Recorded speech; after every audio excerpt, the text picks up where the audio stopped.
everybody, it's Naya. Welcome back to Naya Reads and Smiles.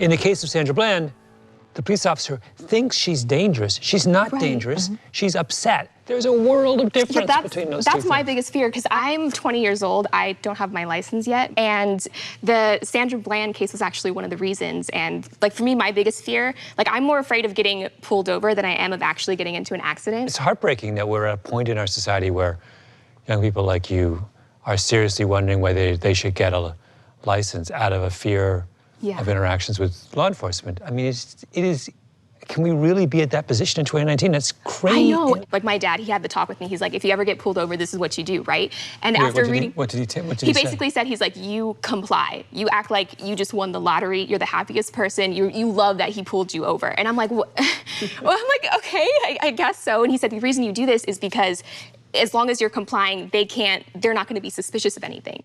Today, I am here with Malcolm Gladwell, the author of Talking to Strangers. And if it's okay with you, I'd like to do kind of like a lightning round of questions, just fun questions, and then you just answer the first thing that pops into your head. All right. Okay, your favorite book?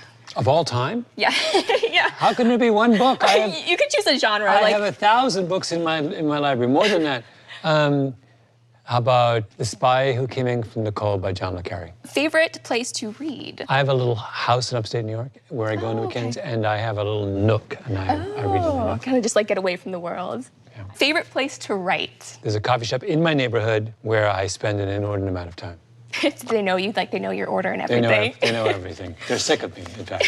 How do you think police methods can be improved? The police need to use their authority and their power strategically. Right. The same kind of tactics that might make perfect sense in a very, very, very high crime neighborhood make no sense whatsoever in the rest of the city. Crime is something that is concentrated in a very, very small number of places. Right. And those places require and need a very active police presence. Nowhere else does. And we need to kind of honor that distinction between the places that call for vigorous police activity and the places where that is problematic. This is a book where you're going to want to have a notebook with you, and you're going to want to have a highlighter and a pen, because it's going to change your perspective on a lot of social issues going on right now, specifically police brutality. I think Malcolm actually presented a really good explanation to why it happens and how we can stop it. So I hope like higher ups read this book and actually make an effort to change the way they're training police officers. Well, thank you so much for answering all my questions. And if you want to see the full conversation with Malcolm, check out the YouTube Original Series channel.